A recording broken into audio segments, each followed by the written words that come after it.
Hello students, hello participants. Welcome to MOOC course Introduction to Proteogenomics. We are now in week 10 of this course. I hope you had opportunity to interact with us live in the last week when we showed you different experiments from our lab, especially how to utilize mass spectrometry based proteomics. This particular course is essentially going to give you a flavor of the cutting edge technologies of both genomics and proteomics, and how best you can try to integrate the data. Therefore, you are being exposed to different technologies and different software platforms. Every week there is some assignment given, which I hope you are able to keep track of that. And if you have still any doubt or some clarification required, please talk to us on Saturday in the Skype meeting. Again, the reference material and the Skype session form, those things are in the video description.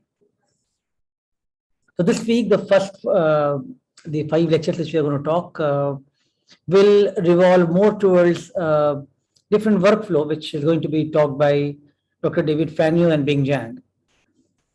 So the CPTAC and NCI team is coming up with many novel approaches of integrating the data set for the complex proteogenomics data available. And in this particular lecture, Dr. David Fanyu is going to talk to you about predictive analysis.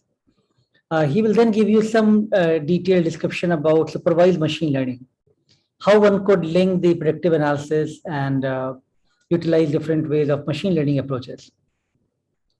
He'll also talk to you about predictive analysis, how it can be used for the in context of cancer treatment, because a lot of decision making has to happen, and therefore this type of predictions could be helpful for the decision making treatment strategies. We'll also talk to you briefly about the image classification and how the this information based on the image classification could be used for the skin cancer diagnosis. He'll continue on the next lecture, talk to you more about the testing errors and the training set, where he will also talk about low variance and high variance. He is going to provide you more detailed information about regularization and how that can help into training a model. In the next lecture, he's going to continue talking about association and market selection.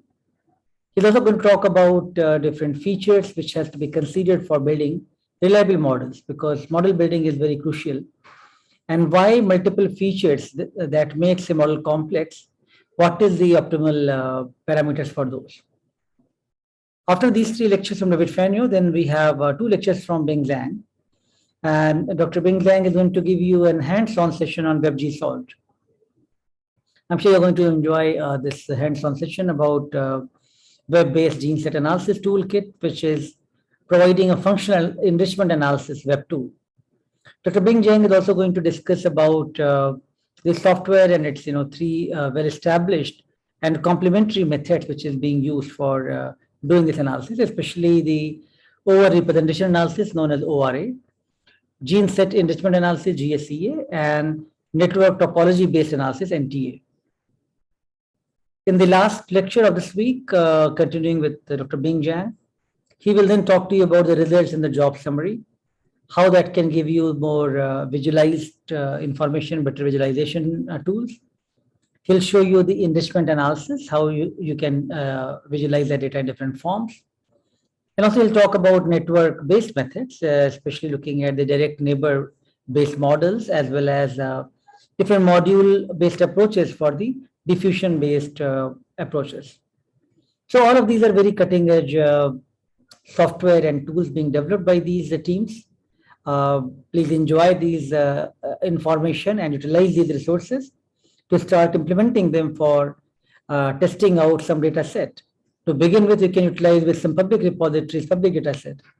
And then if you are getting comfortable, then of course you can use that in your own research as well.